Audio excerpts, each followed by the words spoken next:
Meu filho me ligou. Vou me casar amanhã. Saquei todo o dinheiro das suas contas bancárias e vendi a casa. Tchau. Eu simplesmente sorri. Ele não fazia ideia do erro que tinha cometido. Ele não sabia que a casa que ele vendeu era, na verdade. Mas antes de eu continuar, verifique se você já se inscreveu no canal, deixe seu like. E me conte nos comentários de onde você está ouvindo minha história. Quero muito saber até onde ela já chegou. Eu tinha passado 37 anos construindo minha vida cuidadosamente, tijolo por tijolo. Meu nome é Carmen, e aos 60 anos, eu pensava que já tinha visto tudo que a vida poderia me jogar. Eu morava numa casa antiga e espaçosa num bairro nobre de Campinas, trabalhava meio período na biblioteca municipal e aproveitava minha rotina calma. Meu filho, Marcos, tinha 34 anos e sempre foi ambicioso, talvez ambicioso demais. A primeira coisa estranha aconteceu 3 meses antes de tudo desmoronar. Marcos me ligou perguntando sobre os números das minhas contas bancárias. Mãe, preciso te ajudar a configurar o pagamento automático das contas, ele disse, com a voz mansa como mel. Você está ficando mais velha e eu não quero que você perca nada importante. Eu hesitei, mas ele era meu filho, meu único filho. O pai dele tinha morrido quando Marcos tinha 12 anos e eu o criei sozinha, trabalhando em 2 empregos, sacrificando tudo. Certamente eu podia confiar nele com isso. Deixei ele vir em casa, configurar o aplicativo do banco no meu celular, cadastrar a biometria, criar uma senha que ele disse que eu poderia trocar depois. Ele anotou tudo num papel, para o caso de eu esquecer. O segundo sinal veio 6 semanas depois. Marcos me visitou com sua noiva, Jéssica. Ela tinha 26 anos. Bonita daquele jeito afiado e calculista que me deixava desconfortável. Eles sentaram na minha sala e os olhos de Jéssica percorreram tudo. Os móveis, os quadros, o relógio antigo na prateleira da lareira. Essa casa deve valer bastante agora, Carmen, ela disse, nem me chamando de mãe ou dona Carmen. Os imóveis nessa área valorizaram muito. É minha casa, respondi simplesmente. Não estou interessada em vender. Marcos riu, apertando a mão dela. Claro que não, mãe. A Jéssica só está puxando conversa. Mas algo nos olhos dele fez meu estômago revirar. Então vieram os extratos bancários. Eu verificava minhas contas online todo domingo de manhã com meu café. Naquele domingo específico, no final de outubro, meu coração parou. Minha conta poupança, aquela com R$ 635 mil que eu tinha acumulado através de décadas de economia cuidadosa, através do seguro de vida do meu marido, através de anos me privando de férias e roupas novas, mostrava um saldo de R$ 6 mil. Minha conta corrente estava vazia, exceto por R$ 265. Minhas mãos tremeram quando liguei para o banco. A atendente, uma moça gentil chamada Carla, puxou meu histórico de transações. Dona Carmen, parece que esses saques foram autorizados através do seu internet banking. As transferências foram feitas para uma conta pertencente a Marcos Ferreira. É seu filho? Eu não consegui falar. Simplesmente desliguei. Sentei na minha cozinha por 3 horas olhando para a parede. Como ele pôde? Por que ele faria isso? Eu tinha dado tudo a ele. Tinha sacrificado minha juventude, minhas oportunidades, meus relacionamentos, e era assim que ele me retribuía. Meu telefone tocou na manhã seguinte. Marcos. Eu quase não atendi, mas algo me fez pegar. Oi, mãe. A voz dele era alegre, até animada. Ótima notícia. Depois de amanhã vou me casar. A Jéssica e eu decidimos não esperar. Vamos ter uma cerimônia linda no Clube de Campo Ribeirão. Minha garganta ficou apertada. Marcos, minhas contas bancárias. Ah, isso. Ele riu. Realmente riu. É, mãe. Eu saquei o dinheiro. Precisei dele para o casamento e para nosso novo começo. Não se preocupe. Você vai ficar bem com sua aposentadoria. E tem outra coisa. Eu vendi o imóvel da Rua das Palmeiras. Eu tinha procuração daqueles documentos que você assinou ano passado. Lembra? O fechamento foi ontem. Consegui um ótimo preço. O mundo girou. Você vendeu meu imóvel? R$ 1.700.000. Esse dinheiro vai para a entrada do nosso apartamento na capital. Olha, tenho que ir. O buffet está ligando. A gente conversa depois da lua de mel. Tchau, mãe. A linha ficou muda. Eu sentei ali, telefone na mão, sentindo o peso da traição esmagando meu peito. Então, lentamente, algo mais surgiu dentro de mim. Não raiva, ainda não. Algo mais frio, algo que fez meus lábios se curvarem num sorriso. Comecei a rir, suavemente no começo, depois mais alto até as lágrimas escorrerem pelo meu rosto. Marcos não tinha ideia do que ele tinha acabado de fazer. Aquele imóvel que ele vendeu, o que ele pensava ser meu único patrimônio valendo R$ 1.700.000. Ele tinha acabado de cometer o maior erro da vida dele. Porque o imóvel que Marcos vendeu não era minha casa. Era o imóvel de aluguel que eu tinha comprado 15 anos atrás, o que eu tinha deliberadamente registrado no meu nome para fins fiscais, o que estava atualmente ocupado por inquilinos com um contrato de aluguel válido por mais 18 meses. Minha casa de verdade, a que eu realmente morava, quitada, valendo quase R$ 3 milhões, estava registrada em uma holding familiar criada pela minha falecida sogra. Marcos nem sabia que existia. Oh, meu filho tolo e ganancioso! O que você fez? A risada cessou, deixando para trás algo mais duro, algo que se assentou nos meus ossos como gelo. Sentei na mesa da minha cozinha, minha mesa de cozinha de verdade, e me forcei a pensar claramente. O que eu realmente tinha perdido? O imóvel de aluguel que Marcos vendeu criaria um pesadelo legal para ele. Os compradores descobririam inquilinos com um contrato válido. Os Silveira moravam lá há 3 anos e tinham 18 meses restantes no contrato atual. Marcos enfrentaria processos dos compradores por fraude, possivelmente acusações criminais por vender uma propriedade que ele não tinha direito de vender.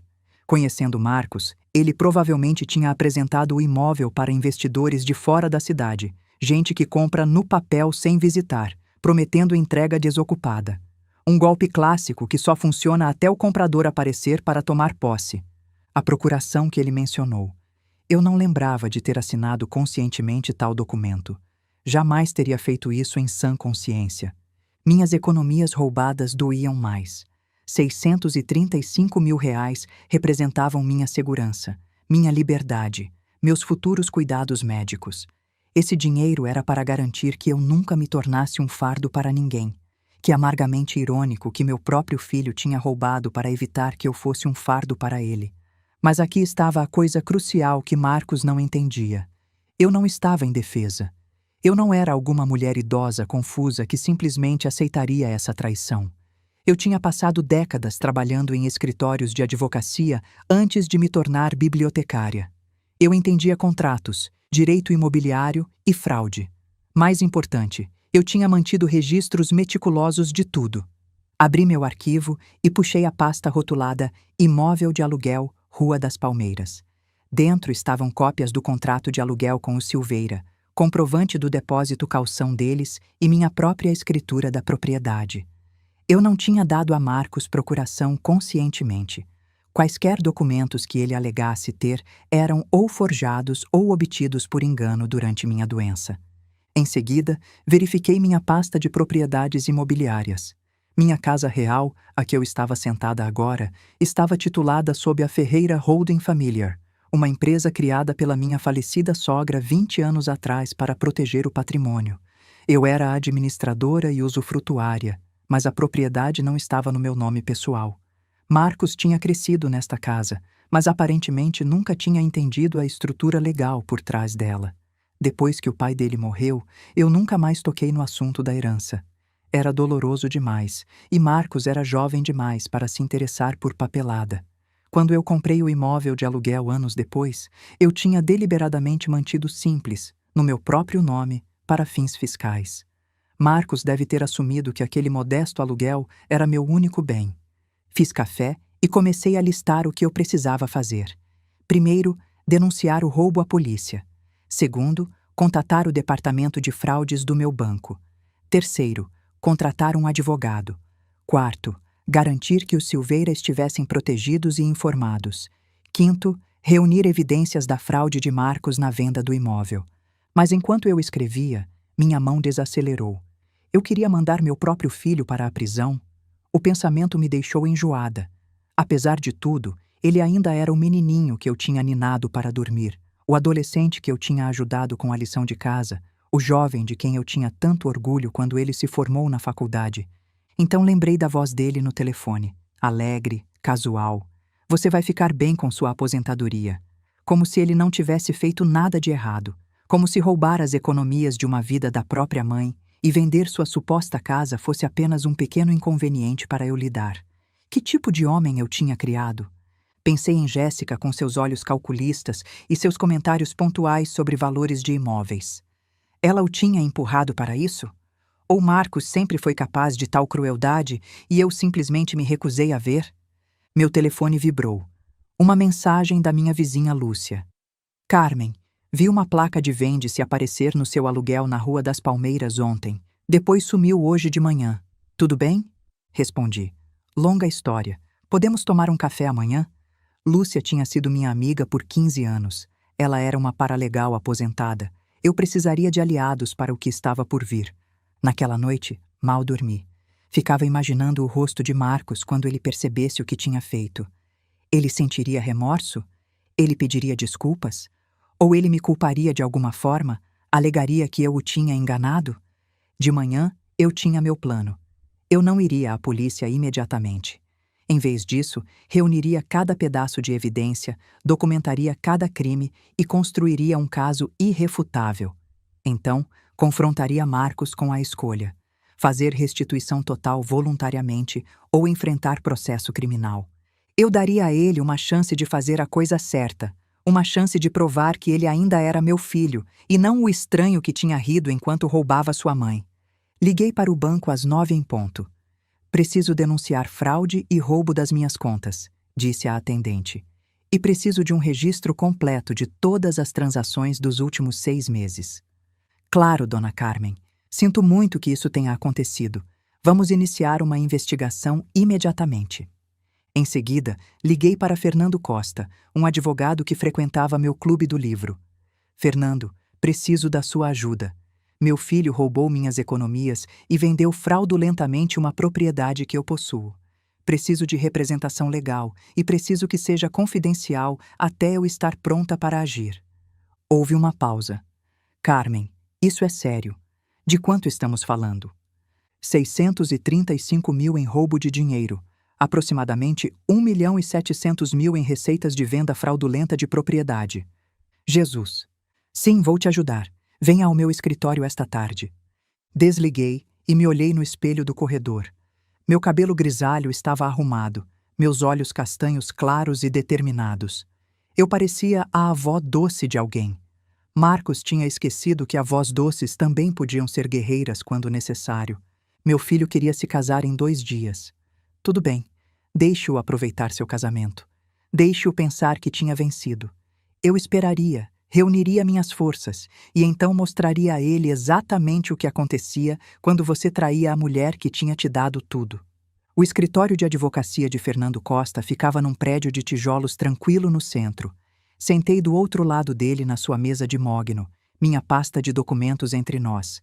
Ele leu tudo com crescente descrença, ocasionalmente fazendo anotações no seu bloco jurídico. Carmen, isso é pior do que eu pensava, ele disse finalmente, tirando os óculos. Seu filho forjou documentos para vender propriedade que ele não possuía. Isso não é apenas fraude civil, é criminal. Ele pode pegar de 5 a 10 anos de prisão. Eu sei, disse baixinho, mas preciso entender todas as minhas opções antes de decidir como proceder. Fernando assentiu. Inteligente. Aqui está o que fazemos. Primeiro, arquivar uma denúncia de fraude no seu banco para congelar quaisquer outras transações. Segundo, contatar o cartório que lidou com a venda do imóvel. Eles precisarão saber que a venda foi fraudulenta. Terceiro, registramos um boletim de ocorrência. Você pode pedir que investiguem antes de pressionar por acusações, o que te dá algum controle sobre o tempo. E os compradores do imóvel? Eles provavelmente vão processar Marcos por fraude assim que descobrirem os inquilinos. Eles também podem processar o cartório por não ter detectado isso. De qualquer forma, Marcos será responsável pelo preço total de compra mais danos. Fernando se recostou. Carmen, tenho que perguntar. Você tem certeza de que quer seguir em frente com isso? Ele é seu filho. Encontrei os olhos dele. Ele roubou as economias da minha vida e tentou me deixar sem casa. Que tipo de filho faz isso? Passamos 2 horas preparando documentos. Quando saí do escritório de Fernando, eu tinha registrado reclamações de fraude tanto no meu banco quanto no cartório. O boletim de ocorrência ficaria para depois. Eu ainda queria dar a Marcos uma chance de fazer a coisa certa antes de acionar a polícia formalmente. Enquanto caminhava até meu carro, meu telefone tocou. Marcos. Mãe, por que o banco está me ligando sobre investigação de fraude? O que está acontecendo? Respirei fundo, mantendo minha voz firme. Marcos, o banco sinalizou os saques da minha conta como suspeitos. É procedimento padrão quando grandes quantias são transferidas. Mas eu sou seu filho. Diga a eles que está tudo bem. Está tudo bem, Marcos. Você pegou R$ 635 mil sem minha permissão.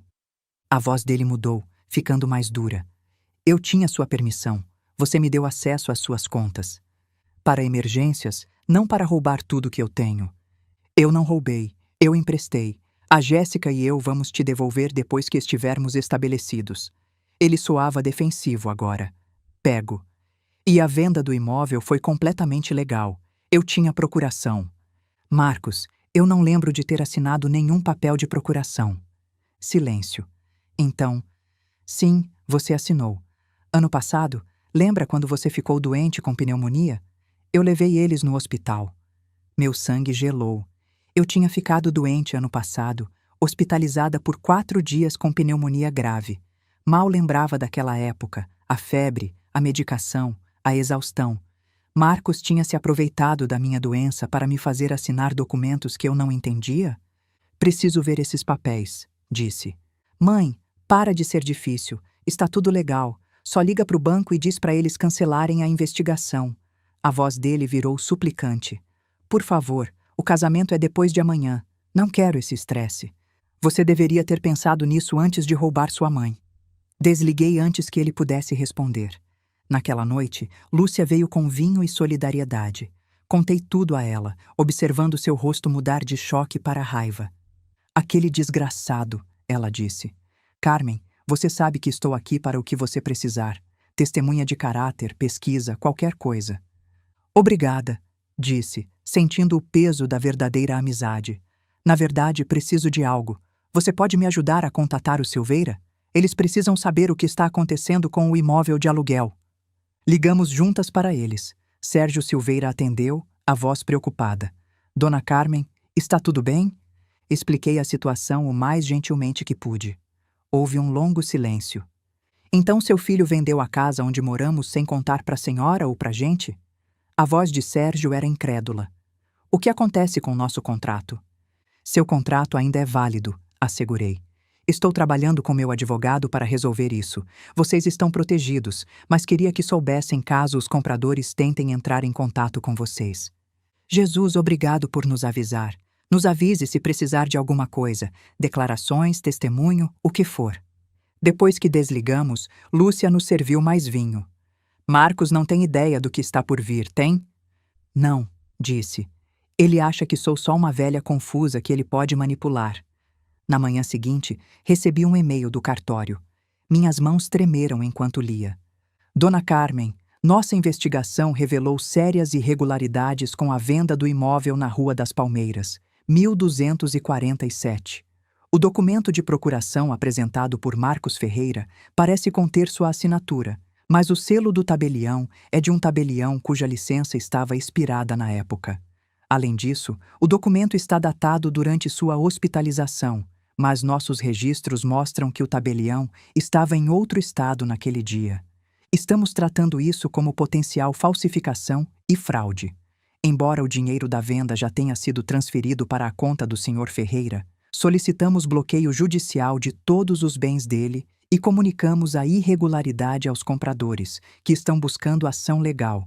Conforme previsto em lei, já encaminhamos uma notícia-crime à delegacia especializada. Encaminhei o e-mail para Fernando Costa com uma única linha. Ele falsificou tudo. Esta era a prova que eu precisava. Marcos não tinha sido apenas imprudente ou moralmente questionável. Ele tinha cometido fraude calculada.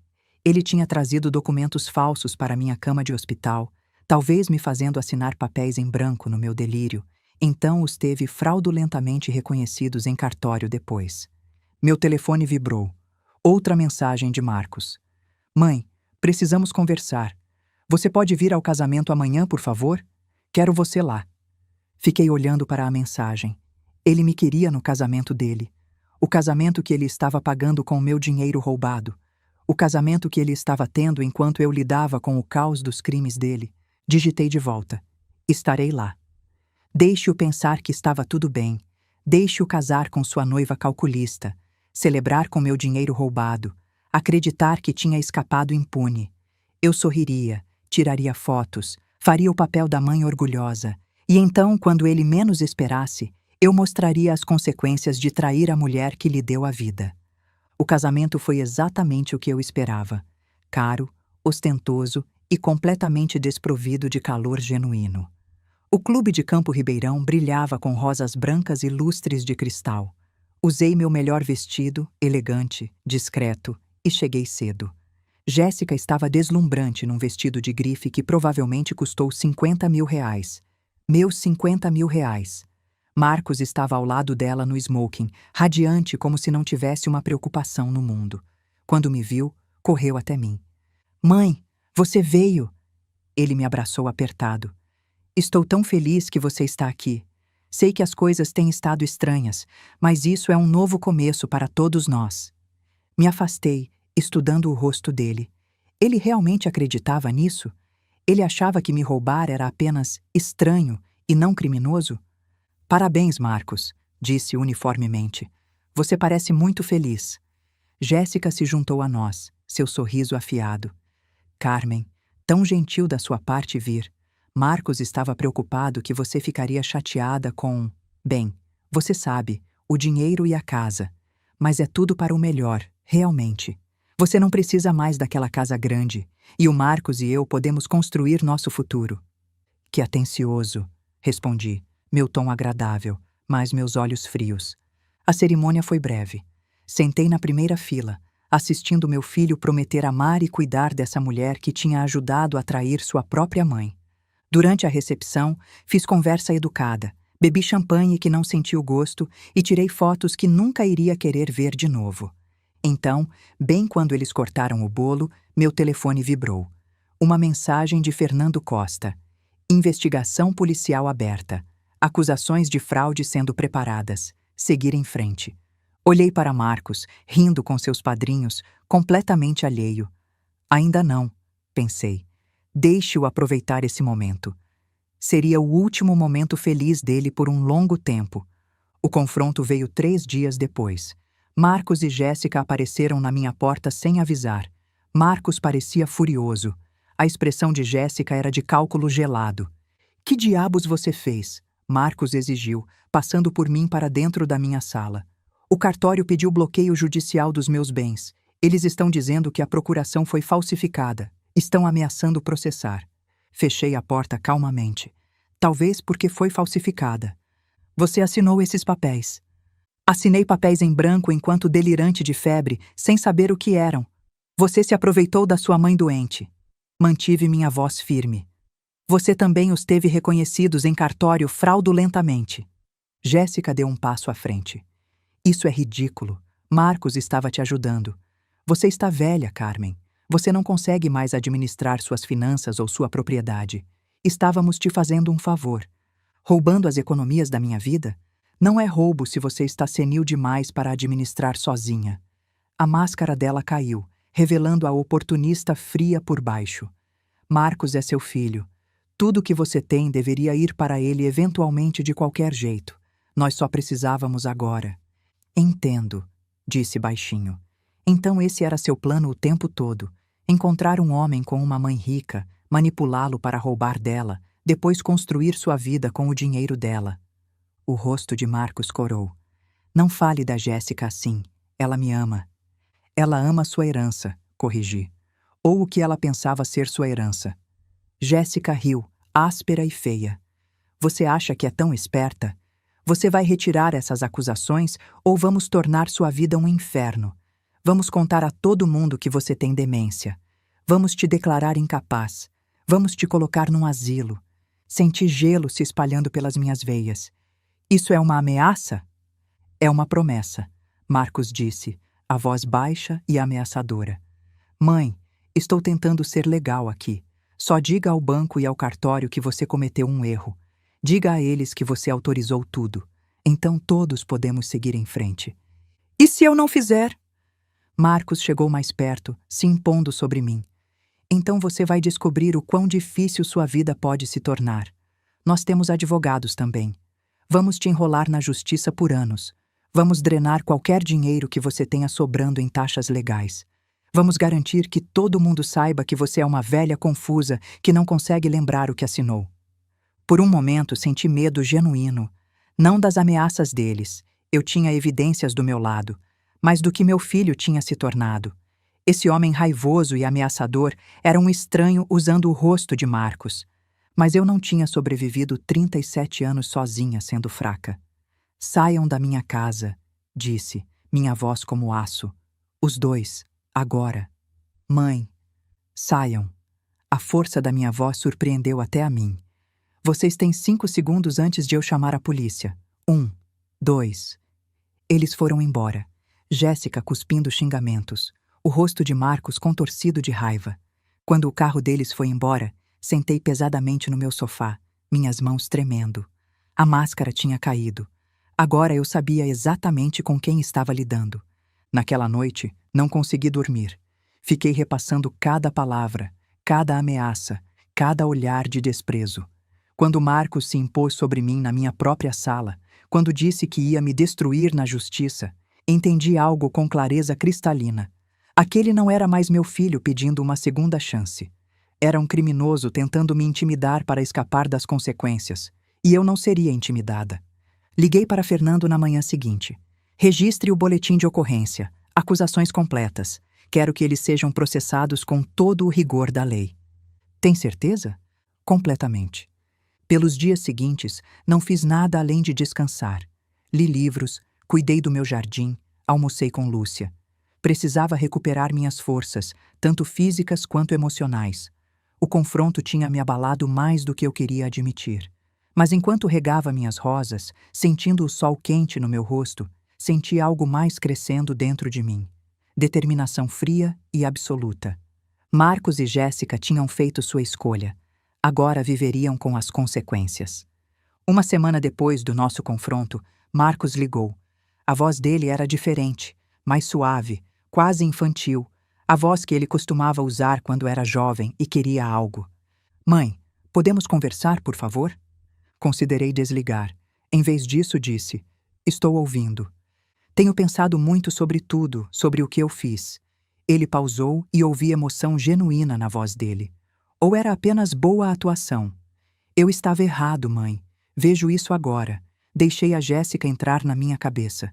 Deixei o estresse do planejamento do casamento me deixar louco. Mas você é minha mãe.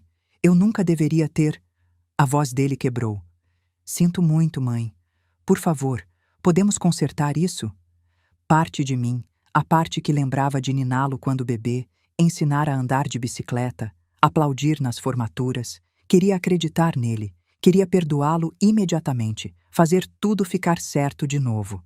Mas eu tinha aprendido minha lição sobre confiança cega. O que exatamente você está propondo, Marcos? Vou devolver o dinheiro, todo ele. A Jéssica e eu vamos pegar um empréstimo se for preciso. E a coisa da casa vou resolver. Vou garantir que os compradores não processem. Vou cuidar de tudo. Ele estava falando rapidamente agora, urgentemente. Só por favor, cancele a investigação policial. Não posso ter ficha criminal, mãe. Vai arruinar minha carreira, minha vida inteira. Você deveria ter considerado isso antes de cometer fraude. Eu sei. E sinto muito, mas por favor, me dê uma chance de consertar isso. Não destrua minha vida por um erro. Um erro. Como se roubar sua mãe fosse equivalente a esquecer o aniversário dela. Quanto tempo vai levar para você devolver o dinheiro? Perguntei. Talvez 6 meses, 1 ano no máximo. Precisamos de tempo para conseguir um empréstimo para... Marcos, você não tem 6 meses. A investigação já está em andamento. A voz dele mudou de novo, ficando desesperada. Então o que você quer? Só me diga o que você quer. O que eu queria era meu filho de volta. O Marcos de verdade. aquele que existia antes de Jéssica, antes da ganância tê-lo envenenado. Mas essa pessoa talvez nunca tivesse existido. Quero restituição total dentro de 30 dias, disse. Cada centavo que você pegou, mais juros. Quero uma confissão por escrito do que você fez. Quero que você enfrente as consequências das suas ações. Isso é impossível. Não conseguimos esse tipo de dinheiro em 30 dias. Então você deveria ter pensado nisso antes de roubá-lo. Deus, você é sem coração. O desespero virou raiva. Sou seu filho, seu único filho. Como você pode fazer isso comigo? Como você pôde fazer o que fez comigo? Respondi baixinho. Adeus, Marcos. Desliguei e desliguei meu telefone. Naquela tarde, Jéssica veio sozinha. Observei da minha janela enquanto ela saía do carro, vestida impecavelmente num tailleur cor de creme. Ela tocou a campainha 3 vezes antes de eu atender. Carmen, precisamos conversar de mulher para mulher. O sorriso dela era forçado, mas tentando ser caloroso. Posso entrar? Não. Ela piscou surpresa. Estou tentando fazer as pazes aqui. Faça da varanda. O maxilar dela endureceu, mas ela manteve a compostura. Olha, sei que você acha que sou alguma caçadora de fortunas que manipulou seu filho, mas eu amo o Marcos. Amo mesmo. E estou tentando salvá-lo desse desastre, me convencendo a retirar as acusações. Te fazendo enxergar a razão. A máscara dela escorregou ligeiramente. Você entende o que acusações criminais vão fazer com ele? Com a carreira dele? Com nosso futuro? Sim, disse. É exatamente por isso que elas precisam ser feitas. Jéssica me encarou, então riu. Um som frio e amargo. Sabe de uma coisa? Marcos estava certo sobre você. Você é uma velha egoísta que não suporta ver seu filho feliz.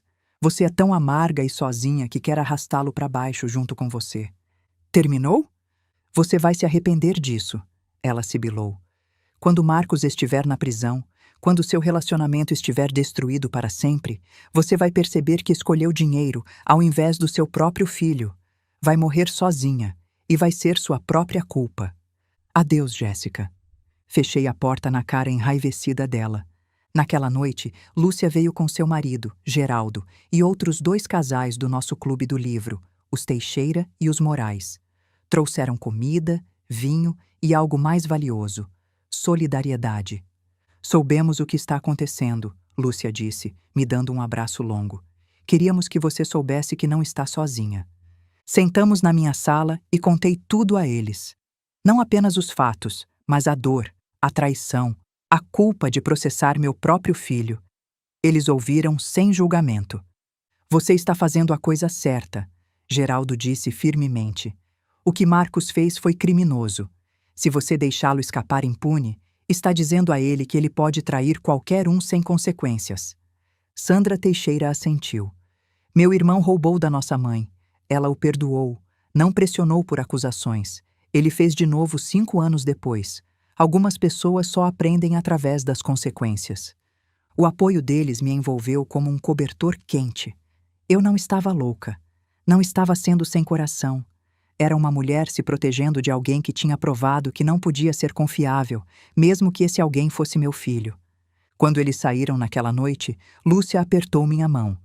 Fique forte, Carmen. Você está fazendo a coisa difícil, mas é a coisa certa. Fui para a cama naquela noite sentindo algo que não tinha sentido em semanas. Paz. Paz fria e dura. Marcos e Jéssica tinham tentado manipulação, ameaças e culpa. Nada funcionou porque eu tinha algo que eles não entendiam: princípios, autorrespeito e amigos que me lembravam do meu valor. Na manhã seguinte, liguei para Fernando Costa. Sem acordos, sem compromissos. Seguimos com o processo completo. Entendido, ele disse. Carmen, pelo que vale, acho você incrivelmente corajosa. Corajosa ou quebrada? Não tinha certeza de qual, mas sabia que não recuaria. Eles vieram juntos dessa vez, num domingo de manhã quando a vizinhança estava quieta. Vi pela minha janela Marcos e Jéssica subindo minha entrada com passos cuidadosos e medidos. Marcos carregava flores. Jéssica tinha uma caixa de padaria. Oferendas de paz. Quase não atendi a porta, mas a curiosidade venceu. Que nova estratégia eles tinham arquitetado? Mãe! A voz de Marcos era gentil, os olhos vermelhos como se tivesse chorado. Por favor, só nos dê 5 minutos. É tudo o que estamos pedindo. Contra meu melhor julgamento, deixei-os entrar. Sentamos na minha sala, eles no sofá, eu na minha poltrona, mantendo distância entre nós. Marcos colocou as flores na mesa de centro. Margaridas, minhas favoritas. Claro que ele lembrava. Mãe, estávamos errados, Marcos começou. Sobretudo, o jeito que falamos com você, as coisas que dissemos, foi imperdoável. Ele se inclinou para a frente, sua expressão sincera. Essas últimas 2 semanas não tenho dormido. Fico pensando no que eu fiz, em como te machuquei. Você é minha mãe, me criou sozinha, me deu tudo, e eu te retribuí com traição. Era exatamente o que eu queria ouvir. Então por que parecia uma performance? Jéssica falou em seguida, a voz contida. Carmen, te devo um pedido de desculpas também. Fui horrível com você. Disse coisas cruéis. A verdade é que eu estava com medo. Ela olhou para as mãos. Meus próprios pais são pobres. Cresci sem nada. Quando conheci o Marcos, vi uma chance de uma vida melhor. E eu forcei demais. Forcei ele a fazer coisas que ele não deveria ter feito. Coisas que você o convenceu a fazer? Perguntei baixinho. Sim, ela admitiu, encontrando meus olhos. Foi ideia minha. O dinheiro, a casa. Marcos não queria fazer. Eu o persuadi. Disse a ele que você não ia sentir falta, que você ia querer que ele fosse feliz. A voz dela falhou. Eu estava errada. Sinto muito, muito. Marcos alcançou minha mão. Não me afastei.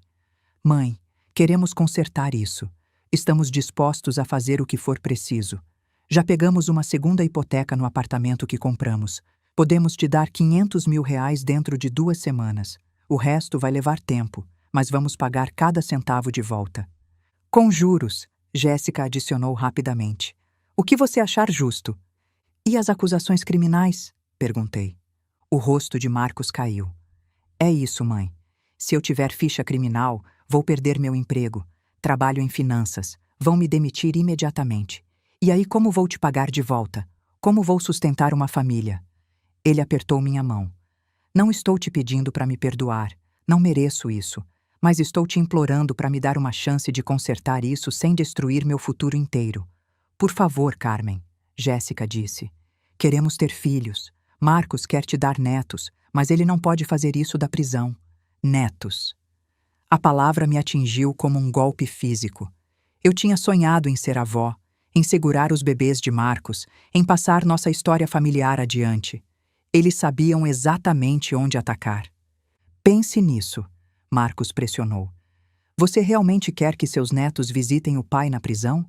Quer que eles cresçam sabendo que a avó colocou o pai deles atrás das grades? Estudei os dois. A performance era boa. As lágrimas de Marcos pareciam genuínas. O remorso de Jéssica parecia real.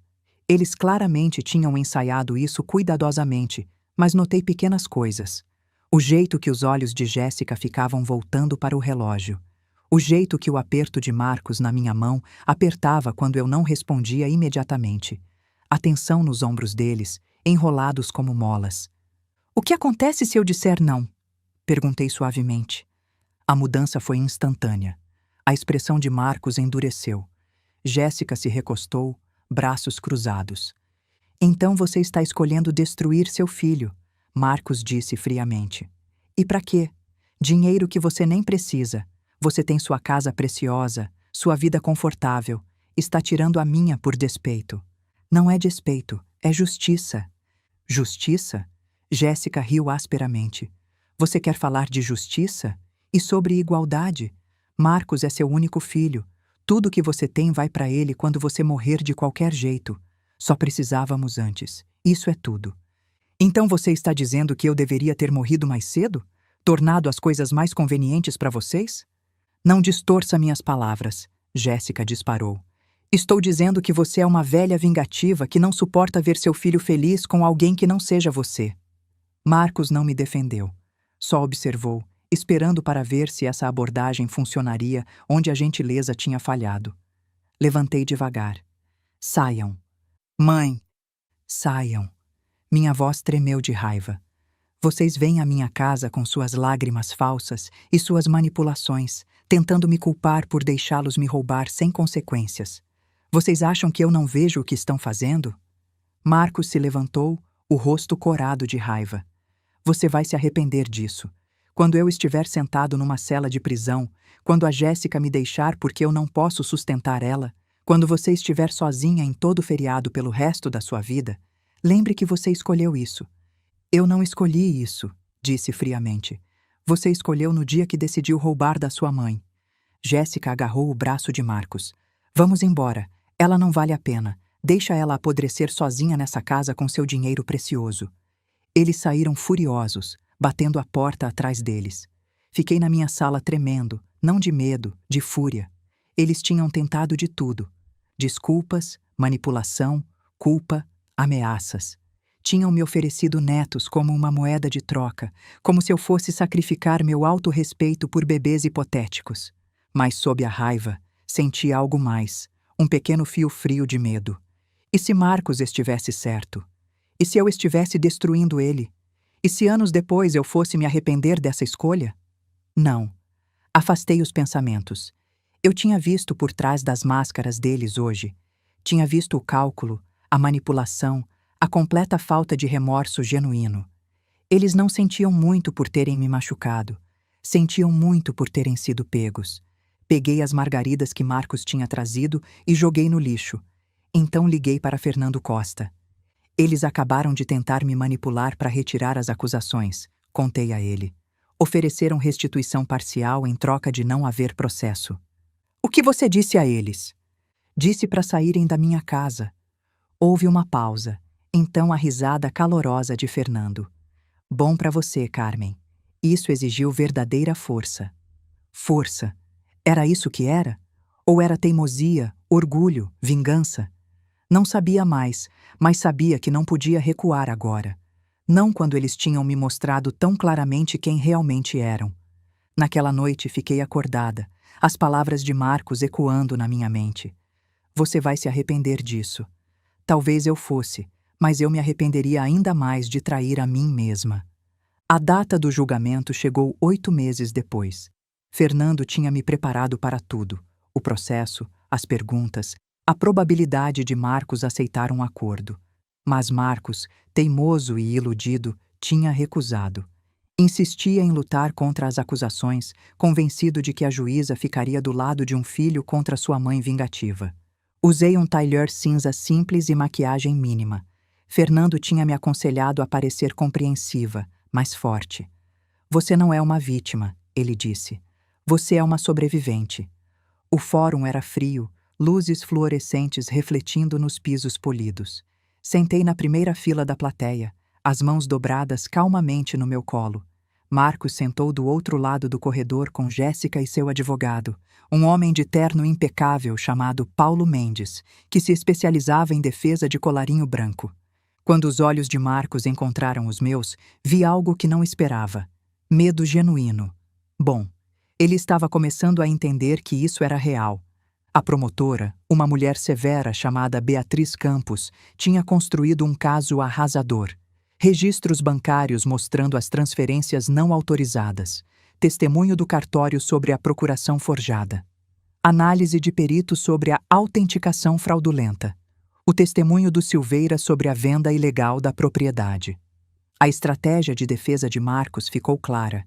Me pintar como confusa e vingativa, alegar que ele tinha agido com minha permissão e sugerir que eu agora estava simplesmente tendo arrependimentos sobre ajudar meu filho.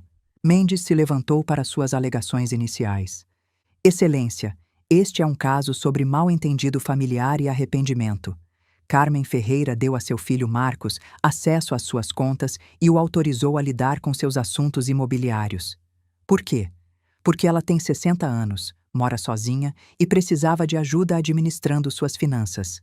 Marcos não roubou de sua mãe, ele agiu com a autorização dela. Mas agora, influenciada por terceiros e sofrendo do que demonstraremos ser confusão relacionada à idade, a senhora Ferreira reescreveu a história para se retratar como vítima. Senti raiva ferver no meu peito, mas mantive minha expressão neutra. O julgamento prosseguiu metodicamente. Beatriz chamou testemunha após testemunha, construindo seu caso tijolo por tijolo. A representante do banco testemunhou que eu tinha ligado imediatamente ao descobrir os fundos faltantes, perturbada e confusa. A representante do cartório explicou os documentos fraudulentos. O perito em caligrafia mostrou como minha assinatura nos papéis de procuração não combinava com minha assinatura normal. Era trêmula, incerta, consistente com alguém assinando sob coação ou enquanto seriamente doente. Então veio meu testemunho. Subi ao banco das testemunhas, coloquei minha mão na Bíblia e jurei dizer a verdade. Beatriz me guiou através da minha história gentil, mas firmemente. Expliquei meu relacionamento com Marcos, meu orgulho de criá-lo sozinha, minha devastação ao descobrir sua traição. Senhora Ferreira, Beatriz perguntou, você deu a Marcos permissão para sacar R$635 mil da sua conta poupança? Não, disse claramente. Nunca. Você deu a ele permissão para vender seu imóvel de aluguel? Não. Aquela propriedade gera renda que complementa minha aposentadoria.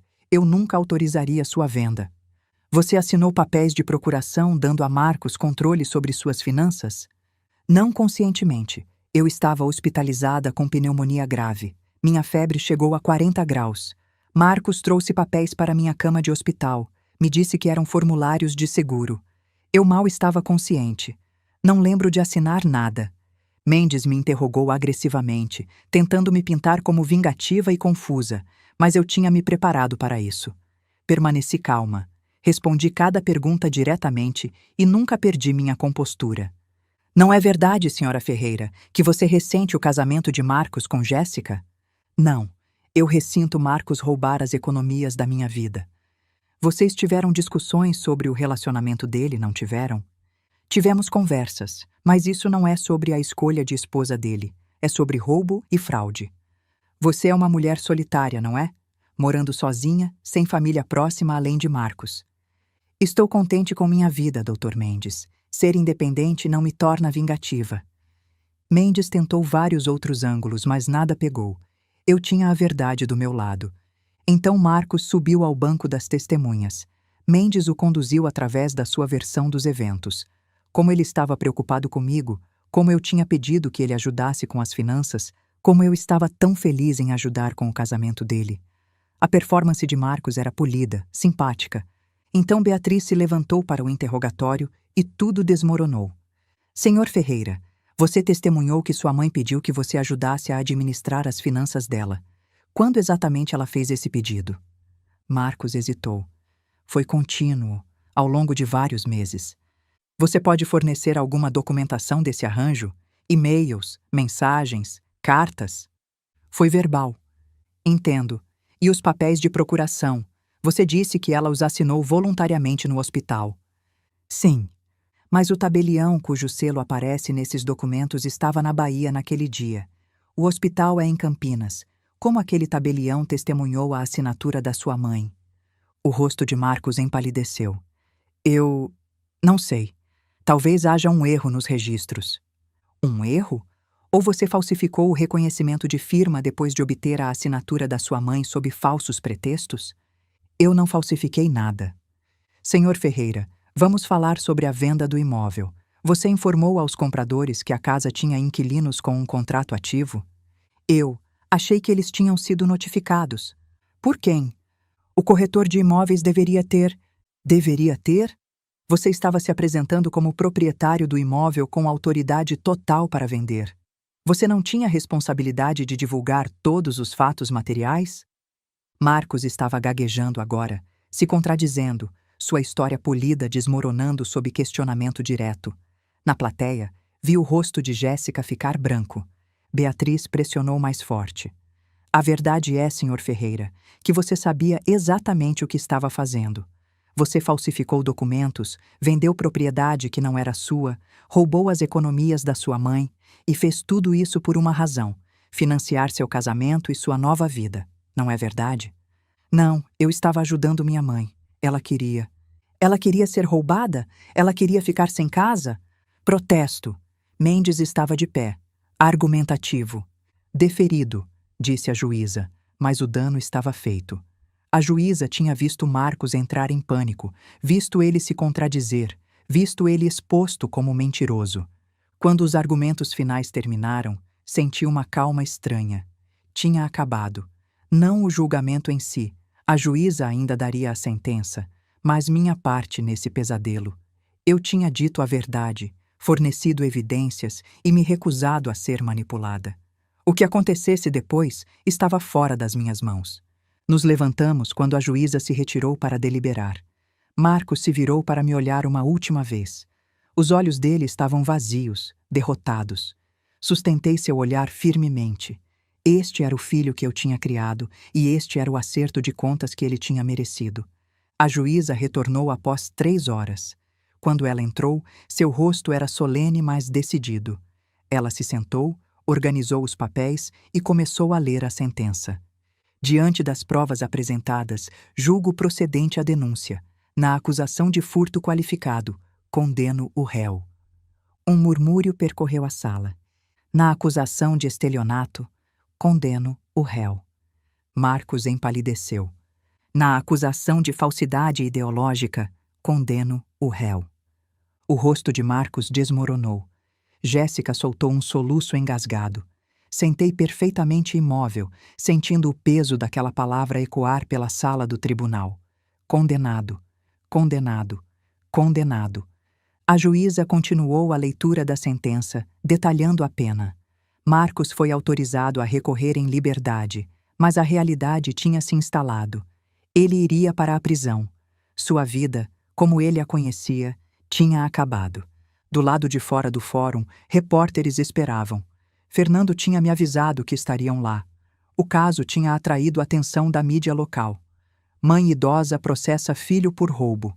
Rendia manchetes atraentes. Senhora Ferreira, como você se sente sobre a sentença? Um repórter gritou. Parei, considerei, então falei claramente. Sinto que a justiça foi feita. O que meu filho fez foi criminoso. Ele traiu a pessoa que mais o amava e deve enfrentar as consequências dessa escolha. Você tem alguma mensagem para outras famílias lidando com abuso financeiro de idosos? Sim, você não é obrigado a proteger pessoas que te machucam, mesmo que sejam família, especialmente se forem família. Amor sem limites não é amor, é facilitação. Fernando me guiou até seu carro e fomos embora do caos. A leitura completa da sentença foi brutal de testemunhar. A juíza Mariana Reis, uma mulher de cabelos grisalhos, fundamentou sua decisão ouvindo todas as partes. Os Silveira haviam prestado depoimento sobre o estresse e o medo de quase perderem sua casa. Os compradores do imóvel haviam descrito o pesadelo financeiro que Marcos tinha criado. Eu havia descrito a traição, a violação de confiança, a devastação emocional. Antes da sentença, o advogado de Marcos tinha apresentado seu pedido de atenuantes. O próprio Marcos se levantou, a voz tremendo, e pediu desculpas. Dessa vez, as lágrimas dele pareciam reais. Meritíssima, sei que nunca posso desfazer o que fiz. Traí minha mãe, a mulher que sacrificou tudo por mim. Deixei a ganância e o mau julgamento destruírem nosso relacionamento. Entendo que devo enfrentar punição. Só peço misericórdia, uma chance de eventualmente reconstruir minha vida e de alguma forma, algum dia, fazer reparações. A juíza Reis olhou para ele por um longo momento, sua expressão ilegível. Senhor Ferreira, você não cometeu um erro. Você fez uma série de escolhas calculadas. Você falsificou documentos. Você explorou a doença da sua mãe. Você cometeu fraude contra múltiplas partes. Esses não foram crimes de paixão ou desespero. Foram crimes de direito adquirido e ganância. Ela pausou. Você não mostrou remorso até ser pego. Você ameaçou sua mãe quando ela buscou justiça. Você não merece clemência. Ela o sentenciou a 7 anos de prisão com possibilidade de liberdade condicional após 4. Adicionalmente, restituição total a mim e aos compradores do imóvel, mais custas judiciais e multas. O total chegou a mais de R$1 milhão. Marcos desabou na cadeira, soluçando. Jéssica sentou congelada, o rosto uma máscara de horror. Quando o oficial de justiça levou Marcos algemado, ele olhou para mim uma última vez. Sustentei seu olhar, mas não disse nada. Não havia nada mais a dizer. Depois da sentença, Fernando e eu nos reunimos no escritório dele para discutir a ordem de restituição. O tribunal congelou os bens de Marcos e Jéssica, ele explicou. O apartamento que compraram será vendido. As contas bancárias deles serão confiscadas. Eles vão te pagar de volta por anos, possivelmente décadas. E Jéssica? Perguntei. Ela não foi acusada criminalmente, já que Marcos teve o papel principal, mas ela é responsável pela restituição como cônjuge dele. Os salários dela podem ser penhorados, os bens dela confiscados. Ela vai pagar pelos crimes dele junto com ele. Pensei na mulher que tinha me chamado de velha vingativa, que tinha tentado me manipular com promessas de netos. A justiça, parecia, tinha seus próprios planos para ela. Nas semanas seguintes, as consequências se espalharam. Marcos perdeu o emprego em finanças. Nenhuma empresa empregaria um criminoso condenado. As redes sociais de Jéssica, antes cheias de fotos de casamento e citações inspiradoras, ficaram escuras. Amigos e colegas se distanciaram. O apartamento deles foi vendido com prejuízo num leilão de execução hipotecária. Recebi o primeiro pagamento de restituição, R$ 75 mil da venda do apartamento. Levaria anos para recuperar o valor total, mas o sistema estava funcionando. Os Silveira me mandaram um cartão. Obrigado por ter a coragem de defender o que é certo. Você salvou nossa casa e ensinou aos nossos filhos uma lição importante sobre justiça. Lúcia deu uma pequena festa de jantar para celebrar a conclusão do julgamento. Nossos amigos do Clube do Livro brindaram minha força, minha resiliência, minha recusa de ser vitimizada.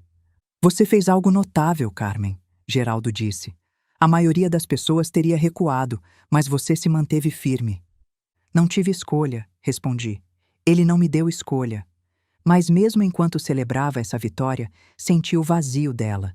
Eu tinha vencido no tribunal, mas tinha perdido meu filho. O menininho que eu tinha criado não existia mais, substituído por esse estranho que valorizava dinheiro acima de tudo. Ainda assim, eu tinha meu autorrespeito. Tinha minha casa, meus amigos, meu futuro garantido. E tinha mandado uma mensagem que ecoaria muito além dessa sala de tribunal. Mães merecem respeito. Idosos merecem proteção. E crimes contra a família ainda são crimes.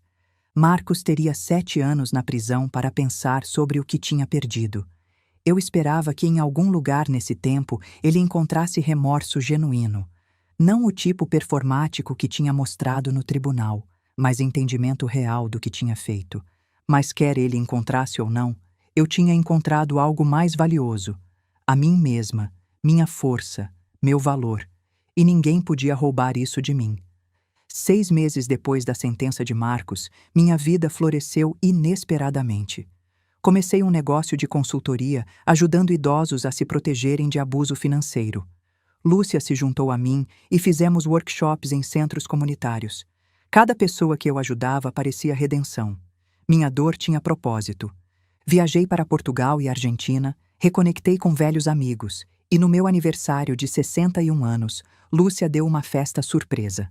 Olhando para os rostos calorosos me cercando, percebi que Marcos estava errado. Eu não estava sozinha. Tinha comunidade, propósito e felicidade genuína. Enquanto isso, o mundo de Marcos desmoronou. Fernando me mantinha informada através dos relatórios do processo e das notícias que saíam nos jornais locais. A prisão era brutal.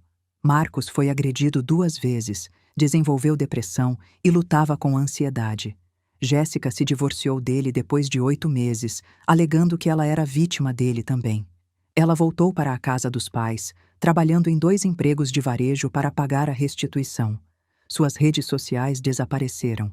Ninguém queria namorar a mulher que roubou uma mãe idosa. A carreira de Marcos em finanças estava destruída. O empregador dele o processou. Suas certificações foram revogadas. Amigos o abandonaram. Sua liberdade condicional foi negada. Sem perspectivas de emprego, sem cartas de apoio, sem evidências de reabilitação. Ele cumpriria os 7 anos completos. Eu tinha escolhido a mim mesma e, paradoxalmente, essa escolha levou ao período mais rico da minha vida. Olhando para trás agora, entendo o que aconteceu. Eu tinha amado Marcos tão completamente que esqueci de ensiná-lo a me amar de volta. Eu tinha dado sem limites, sacrificado sem restrições, e ao fazer isso, tinha criado alguém que acreditava ter direito de tomar. A maior lição que aprendi: amor sem respeito é inútil. Família sem integridade é sem sentido. E às vezes a escolha mais dolorosa também é a certa. Meu filho está na prisão porque cometeu crimes, não porque sou vingativa, mas porque ele escolheu ganância ao invés de amor. Eu não destruí a vida dele. Ele mesmo fez isso. O que você faria se seu filho te traísse dessa forma? Você teria força de escolher justiça ao invés de culpa? Obrigada por ouvir minha história. Espero que ajude alguém aí fora a reconhecer os sinais de alerta, estabelecer limites saudáveis e lembrar que se proteger não é egoísmo, é sobrevivência.